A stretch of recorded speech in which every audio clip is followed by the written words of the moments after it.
नमस्ते सबैलाई, मेरो नाम दिवेश, तपाईहरु टेक्निकल च्यानल। र आज चाहिँ हामी Realme को 11 Pro को अनबक्सिङ गर्न गइरहेको छौं। Realme 11 छोडी चाहिँ नेपालमा दुईटा भेरिएन्ट लन्च भएको छ, एउटा 11 Pro र 11 Pro Plus।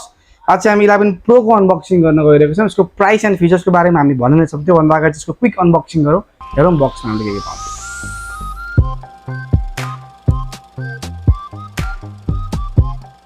यो रहेको छ Realme 11 Pro को बक्स, जुन चाहिँ as always Realme 10 Pro Plus पनि हामीले यस्तै बक्स येलो कलरकै आउँथ्यो र यसमा पनि हामीले येलो कलरकै बक्स पाउँछौं। र बक्स चाहिँ हामीले फर्स्टमा खोल्ने बित्तिकै चाहिँ एउटा भित्रपट्टि पाउने भनेको टिपियु केस पाउँछौं, जुन नर्मल अहिले सबै फोनमा हामीले यस्तै पाइरहेका हुन्छौं। यसमा पनि हामीले त्यस्तै खालको केस पाउँछौं र डकुमेन्टेसनहरु पाउँछौं र सिग्नेचर पिन पाउँछौं। त्यसपछिबाट भनेको भित्रपट्टि हामीले फोन, जुन चाहिँ मसँग भएको चाहिँ ब्ल्याक कलरको रहेको छ र यो तपाईहरु देख्नुहुन्छ म्याट ब्ल्याक रहेको छ पछाडि ब्याकको फिनिश। र यसलाई चाहिँ साइडमा राखेर पहिले यसको एक्सेसरिज हेर्छौं हामीले हैन।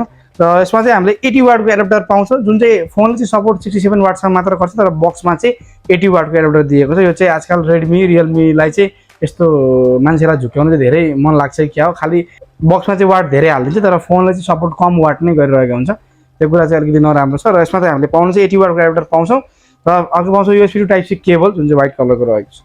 अब सब कुरा साइडमा राखेर फोनतर्फ लाग्छौं र फोनलाई चाहिँ हामी बुट गर्छौं र बुट गर्नुभन्दा अगाडि यसको पोर्ट्स एन्ड बटनको कुरा गर्नुपर्ने हुन्छ। र यसको मुनिपट्टि चाहिँ हाम्रो टाइप सी पोर्ट पाउँछ, त्यसको साइडमा चाहिँ स्पिकर ग्रिल, अर्को साइडपट्टि चाहिँ हामीले प्राइमरी माइक्रोफोन र यसमा हामीले सिम ट्रे पनि यही मुनिपट्टि नै पाउँछौं यसको चाहिँ।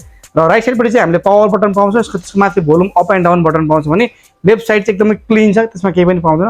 अप साइडपट्टि हेर्ने हो भने चाहिँ हाम्रो सेकेन्डरी माइक्रोफोन पाउँछ एउटा, र अर्को भनेको स्पिकर ग्रिल पाउँछ। यसमा चाहिँ हामीले डबल स्पिकर हो, त्यसले गर्दाखेरि स्टेरियो स्पिकरको चाहिँ यसमा हामीले फिचर्स पनि पाउनेछौँ। इन ह्यान्ड फिलको कुरा गर्नुपर्दा चाहिँ यो फोनको डिजाइन हेर्दाखेरि चाहिँ मलाई ठ्याक्कै यो इन्स्पायर्ड विथ Honor X9 जस्तो लाग्यो मलाई। पछाडिको त्यसको चाहिँ डिजाइन, पछाडिको क्यामेराको डिजाइन चाहिँ सेम यही सर्कुलर डिजाइनमा आउँथ्यो र सिमेट्रिक डिजाइनमा देखिन्थ्यो भने यसमा पनि हामीले सर्कुलर डिजाइनमा क्यामेरा छ, जुन कुराले गर्दा चाहिँ अलिकति यो Honor X9 जस्तो देखिन्छ पछाडिबाट हेर्दा चाहिँ। र फोन हातमा लिँदाखेरि चाहिँ यो स्क्रिनको साइज चाहिँ यसको 6.7 इन्च हो, तर यो फोन हातमा लिँदा एकदमै ह्यान्डी फिल हुन्छ। यसको कारण भनेको चाहिँ पछाडिपट्टि नै हामीले कर्भ डिजाइन पाउँछौं र अगाडिपट्टि पनि हामीले कर्भ डिजाइन पाउँछ। त्यसले गर्दाखेरि चाहिँ फोन हातमा लिँदाखेरि एकदमै ह्यान्डी फिल हुन्छ र फोन चाहिँ स्लिप हुने चान्सेस एकदमै कम हुन्छ यो फोन चाहिँ हातबाट हैन।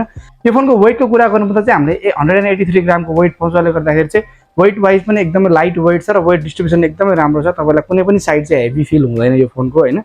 र अब कुरा गरौँ यो फोनको चाहिँ डिजाइन एन्ड बिल्ड क्वालिटीको। र डिजाइन एन्ड बिल्ड क्वालिटीको कुरा गर्नुपर्दा पछाडिपट्टिको डिजाइन तपाईले देख्न सक्नुहुन्छ कम्प्लिटली डिफरेन्ट छ, जुन यो भन्दा अगाडि आएको Realme 10 Pro Plus भन्दा चाहिँ धेरै डिफरेन्स छ डिजाइन वाइज चाहिँ हैन। यसमा चाहिँ हामीले गोलो डिजाइन पाउँछ पछाडिको क्यामेराको भने, अगाडिपट्टि कर्भ डिजाइन पाउँछौं, पछाडिपट्टि पनि कर्भ डिजाइन पाउँछौं, जुन चाहिँ Realme 10 Pro Plus मा पनि हामीले यही डिजाइनमा देखाएको थियौं। र क्यामेराको डिजाइन चाहिँ चेन्ज छ र फ्रन्टमा चाहिँ हामीले पन्च होल डिजाइन पाउँछौं। नर्मली Realme 10 Pro Plus मा पनि हामीले यही डिजाइन देखिरहेका थियौं। र बिल्ड क्वालिटीको कुरा गर्नुपर्दा चाहिँ पछाडिपट्टि चाहिँ हामीले यसमा प्लास्टिक बिल्ड पाउँछ। यसमा तपाईँ दुईटा भेरिएन्ट पाउँछौं हामीले यही फोनमा पनि। एउटा चाहिँ लेदर फिनिश वाला पाउँछ पछाडिपट्टि, एउटा चाहिँ तपाईको प्लास्टिक फिनिश वाला।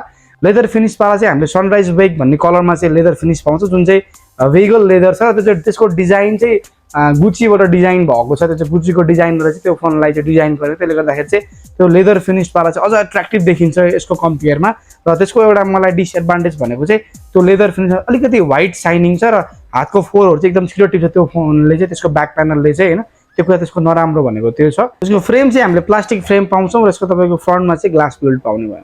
फ्रन्टको ग्लासको प्रोटेक्सनको बारेमा चाहिँ अहिलेसम्म कम्पनीले त्यस्तो खासै केही खुलाएको छैन र त्यो खुलाउने बित्तिकै चाहिँ हामी तपाईहरुलाई डिस्क्रिप्सनमा एड गर्नेछौं। यो फोनको डिस्प्लेको कुरा गर्नुपर्दा चाहिँ यसमा चाहिँ हामीले कर्भ डिस्प्ले पाउँछौं र यसको साइज हेर्ने हो भने 6.7 इन्चको FHD प्लस को रेजोल्युसन रहेको छ। यसमा चाहिँ हामीले AMOLED स्क्रिन पाउँछौं र यो फोनको चाहिँ निट्सको कुरा गर्दा 950 निट्सको पिक ब्राइटनेस पाउँछौं भने 120 हर्ट्जको चाहिँ रिफ्रेश रेट पाउँछौं, जसले गर्दाखेरि चाहिँ स्क्रिनको जुन टच रेस्पोन्स छ एकदमै राम्रो छ। फ्लुएन्ट डिस्प्ले पाउनुहुन्छ तपाईले यसमा। यसमा चाहिँ हामीले MediaTek को Dimensity 7050 भन्ने प्रोसेसर पाउँछ, जुन चाहिँ नयाँ प्रोसेसर हो र 6nm को प्रोसेसर रहेको छ। octa core processor plus 5G processor हो यो प्रोसेसर चाहिँ। र यसको चाहिँ म्याक्सिमम क्लक स्पिड हेर्नु 2.8 GHz को म्याक्सिमम क्लक स्पिड रहेको छ। यसको GPU को कुरा गर्ने हो भने चाहिँ Mali G68 MC4 को GPU हामीले यसमा पाउनेछौँ। यो फोनको प्राइस एन्ड भेरिएन्टको कुरा गर्नुपर्दा चाहिँ नेपाल मार्केटमा चाहिँ एउटै भेरिएन्टमा आउँछ 8GB RAM 256GB भेरिएन्ट, जसको चाहिँ प्राइस हेर्ने हो भने चाहिँ अराउन्ड 48,000 को प्राइस रहेको छ। र जुन चाहिँ प्री बुकिङमा चाहिँ Realme राम्रै अफर दिएको थियो। तपाईहरुले 48,000 मा चाहिँ प्री बुकिङ गर्नु भएको भए चाहिँ 3,000 क्याशब्याक हुन्थ्यो र 45,000 मा तपाईहरुलाई यो फोन अवेलेबल हुन्थ्यो। र अहिले तपाईले नर्मली प्री बुकिङ त सकिसकेको छ यो फोनको र तपाईँले अहिले किन्नुपर्दा चाहिँ 48,000 यसको प्राइस पर्न जान्छ। यो फोनको अब मेन कुरा गरौँ क्यामेराको, र क्यामेरा चाहिँ यसको कम्पनीको अनुसारले चाहिँ क्यामेरा यसको चाहिँ मेन हाइलाइटिङ पोइन्ट हो। तर यसमा चाहिँ हामीले अब क्यामेराको जुन स्पेसिफिकेसन हेर्ने हो चाहिँ 100 मेगापिक्सलको मेन सेन्सर पाउँछौँ र 2 मेगापिक्सलको चाहिँ म्याक्रो। यसमा चाहिँ हामीले अल्ट्रा वाइड चाहिँ पाउँदैन, जुन कुरा चाहिँ नराम्रो हो, किनभने 46,000 प्राइसमा चाहिँ एटलिस्ट अल्ट्रा वाइड चाहिँ दिनुपर्ने थियो, जुन चाहिँ यसमा हामीले मिस गर्छौँ। र त्योभन्दा बाहेक चाहिँ यसको मेन सेन्सर चाहिँ 100 मेगापिक्सलको छ, तपाईँको म्याक्रो 2 मेगापिक्सलको रहेको छ। त्यसले गर्दाखेरि चाहिँ क्यामेराहरू फोटोहरू डिसेन्ट नै छ, अल्ट्रा वाइडलाई छोडेर अरू कुरा तपाईँको यसमा राम्रो नै छ। यो फोनको फ्रन्ट क्यामेरा कुरा गर्दा यसमा चाहिँ हामीले 16 मेगापिक्सलको मेन सेन्सर पाउँछ फ्रन्ट क्यामेरामा भने। यसको भिडियो क्वालिटीको कुरा गर्नुपर्दा चाहिँ यसमा चाहिँ हामीले फ्रन्टमा चाहिँ 1080p 30 fps सम्म पाउँछौँ भने ब्याकमा चाहिँ हामीले 4K 30 fps सम्मको रेकर्ड पाउँछौँ। र ब्याकमा पनि हामीले चाहिँ यसमा OIS को सपोर्ट पाउँछौँ, जसले गर्दाखेरि चाहिँ भिडियोहरू खिच्दाखेरि अलिकति स्टेबलाइज चाहिँ हुनेछ यो फोनमा। यो फोनको ब्याट्रीको कुरा गर्नु त 5000 mAh को ब्याट्री पाउँछ। यसमा चाहिँ हामीले टाइप सी चार्जर जुन चाहिँ 67 वाटको सपोर्ट गर्छ। यसले बक्समा चाहिँ हामीलाई 80 वाटको दिन्छ, तर सपोर्ट चाहिँ फोनले सम्म 67 वाटसम्म मात्र गर्ने हुनाले गर्दाखेरि चाहिँ तपाईँले यसलाई फुल चार्ज गर्न चाहिँ अराउन्ड 1 आवर जस्तो लाग्छ। यो फोनको सेन्सरको कुरा गर्नु त यसमा हामीले फ्रन्टमा चाहिँ फिङ्गरप्रिन्ट सेन्सर पाउँछौँ, जुन चाहिँ इन डिस्प्ले फिङ्गरप्रिन्ट सेन्सर रहेको छ।